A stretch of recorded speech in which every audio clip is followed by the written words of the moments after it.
Well, Barry Bradford, who is our library director here in Tangipahoa, is always like me and the rest of us, multitasking. But the main thing this morning, big award for Black History Month.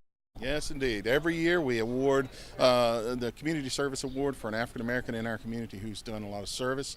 And since 2010, we've been awarding that to an adult, but this year we changed things around. We have awarded this to a young person, Cameron McKnight is his name. He's a high school student at Amite High, and who has a great grade point average and has done a lot for his students and the community. So we're so proud to give him that award this year. Sounds like a very well-rounded young man. Absolutely. He's involved not only with academics and doing very well academically, but he's also on the sports team. He's involved with service clubs at the school. He's got a great personality. He gives himself to whatever he does, and I'm very proud of him. What do you say to those in the audience who might be naysayers and wonder, why would a library do this? Well, I believe that libraries are more than just books, of course.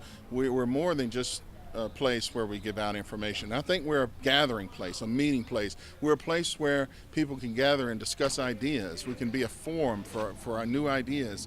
And I believe that, community service is obviously something that everyone should be aware of and participate in. So what better place than, in a sense, the cultural center of our parish, the library, to be the organization that hands out that award and honors people for that.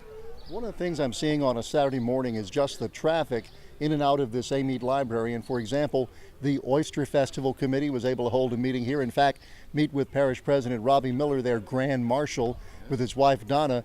But just an example that in this community, the library is a focal point. That is one of the most important missions of libraries these days, is to provide a place, a venue for people to meet and discuss ideas, or to have an organizational meeting. We have a few regulations regarding that because of it's public money, but most people can find a place at the library to have a meeting for a nonprofit, or even if they're a business, as long as they're not trying to sell their product and they have an open meeting.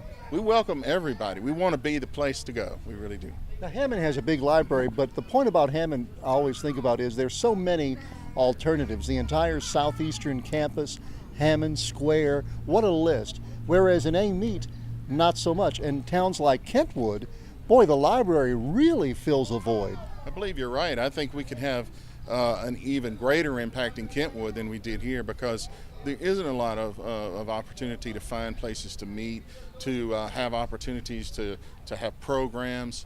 So our Kentwood branch, the new branch that we're working on now, could be a terrific asset to that community and maybe draw people even from out of the state. Well, now that Black History Month is in our rearview mirrors, what's next at the library? Well, next is our Women's History Month. March is Women's History Month, and we will do a very similar type of program.